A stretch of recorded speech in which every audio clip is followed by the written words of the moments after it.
ప్రభువైన యేసుక్రీస్తు నామంలో అందరికీ హృదయపూర్వక వందనములండి. ఎస్తేరు గ్రంథము 10వ అధ్యాయము. రాజైన అహష్వేరోషు రాజ్యమును సముద్ర ద్వీపములను పన్ను చెల్లింప నిర్ణయించెను. మొర్దెకై యొక్క బలమును గూర్చియు అతడు సామర్థ్యము చేత చేసిన కార్యములన్నిటిని గూర్చియు రాజు అతనిని గనపరిచిన సంగతిని గూర్చియు మాదీయుల యొక్కయు పారసీకుల యొక్కయు రాజ్య సమాచార గ్రంథమందు వ్రాయబడి ఉన్నది.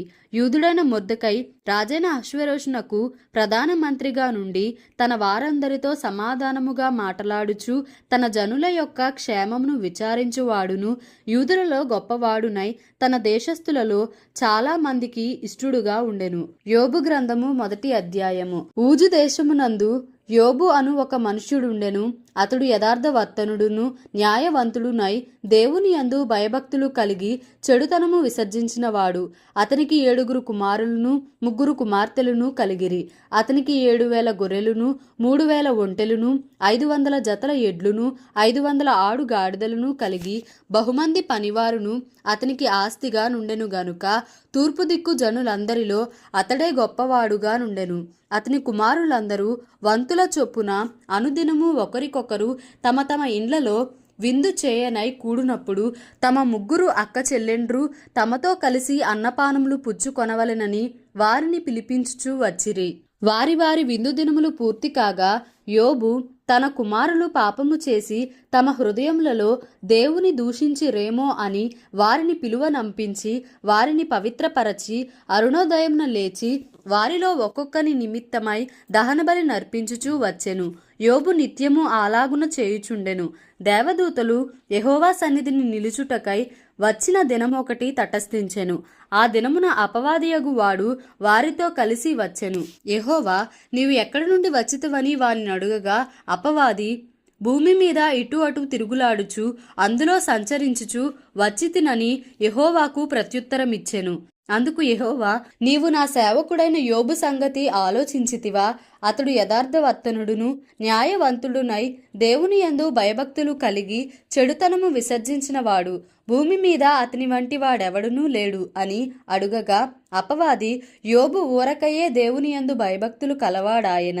నీవు అతనికిని అతని ఇంటి వారికిని అతనికి కలిగిన సమస్తమునకును చుట్టూ కంచె వేసితివి గదా. నీవు అతని చేతి పనిని దీవించుచుండుట చేత అతని ఆస్తి దేశములో బహుగా విస్తరించి ఉన్నది. అయినను నీవు ఇప్పుడు నీ చేయి చాపి అతనికి కలిగిన సమస్తమును మొత్తిన ఎడల అతడు నీ ముఖము ఎదుటనే దూషించి నిన్ను విడిచిపోవును అని యెహోవాతో అనగా యెహోవా, ఇదిగో అతనికి కలిగిన సమస్తమును నీ వశమున ఉన్నది, అతనికి మాత్రము ఏ హానియూ చేయకూడదని అపవాదికి సెలవీయగా వాడు యెహోవా సన్నిధి నుండి బయలు వెళ్ళెను. ఒక దినమున యోబు కుమారులను కుమార్తెలను తమ అన్న ఇంట భోజనము చేయుచు ద్రాక్షారసము పానము చేయుచునుండగా ఒక దూత అతని యొద్దకు వచ్చి ఎద్దులు నాగలి దున్నుచు గాడిదలు వాటి సమీపమున మేయుచునుండగా షెబాయీయులు వాటి మీద పడి వాటిని పట్టుకొని పోయి ఖడ్గముతో పనివారిని హతము చేసిరి. జరిగినది నీకు తెలియజేయుటకు నేనొక్కడనే తప్పించుకొని వచ్చియున్నానెను. అతడు ఇంకా మాటలాడుచుండగా మరి ఒకడు వచ్చి దేవుని అగ్ని ఆకాశము నుండి పడి గొర్రెలను పనివారిని రగులబెట్టి కాల్చివేసెను. దానిని నీకు తెలియజేయుటకు నేనొక్కడనే తప్పించుకొని వచ్చియున్నానెను. అతడు ఇంకా మాటలాడుచుండగా మరి ఒకడు వచ్చి కల్దీయులు 3 సమూహములుగా వచ్చి ఒంటెల మీద పడి వాటిని కొనిపోయి ఖడ్గము చేత పనివారిని చంపిరి. నీకు దానిని తెలియజేయుటకు నేనొక్కడనే తప్పించుకొని వచ్చియున్నానెను.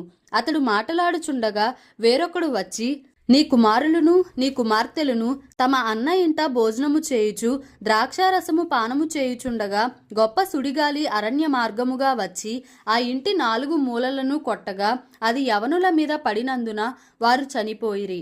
దానిని నీకు తెలియజేయుటకు నేనొక్కడనే తప్పించుకొని వచ్చియున్నానెను. అప్పుడు యోబు లేచి తన పైవస్త్రమును చింపుకొని తల వెంట్రుకలు గొరిగించుకొని నేల మీద సాష్టాంగపడి నమస్కారము చేసి ఇట్లనెను, నేను నా తల్లి గర్భములో నుండి దిగంబరినై వచ్చి తిని దిగంబరినై అక్కడికి తిరిగి వెళ్ళదను. యెహోవా ఇచ్చెను, యెహోవా తీసుకొని పోయెను. యెహోవా నామమునకు స్తుతి కలుగునుగాక. ఈ సంగతులలో ఏ విషయమందును యోబు ఏ పాపమును చేయలేదు, దేవుడు అన్యాయము చేసెనని చెప్పలేదు. యోబు గ్రంథము 2వ అధ్యాయము. దేవదూతలు యెహోవా సన్నిధిని నిలుచుటకై వచ్చిన మరియొక దినము తటస్థింపగా వారితో కూడా అపవాది యెహోవా సన్నిధిని నిలుచుటకై వచ్చెను. యెహోవా, నీవెక్కడ నుండి వచ్చితివని వానిని అడుగగా అపవాది, భూమిలో ఇటు అటు తిరుగులాడుచు అందులో సంచరించుచు వచ్చితినని యెహోవాకు ప్రత్యుత్తరమిచ్చెను. అందుకు యెహోవా, నీవు నా సేవకుడైన యోబు సంగతి ఆలోచించితివా? అతడు యథార్థవర్తనుడును న్యాయవంతుడునై దేవుని యందు భయభక్తులు కలిగి చెడుతనము విసర్జించినవాడు. భూమి మీద అతని వంటి వాడెవడనూ లేడు. నిష్కారణముగా అతనిని పాడు చేయుటకు నీవు నన్ను ప్రేరేపించినను అతడు ఇంకనూ తన యథార్థతను వదలక నిలకడగా నున్నాడనగా అపవాది చర్మము కాపాడుకొనుటకై చర్మమును, తన ప్రాణమును కాపాడుకొనుటకై తనకు కలిగినది యావత్తును నరుడిచ్చును గదా.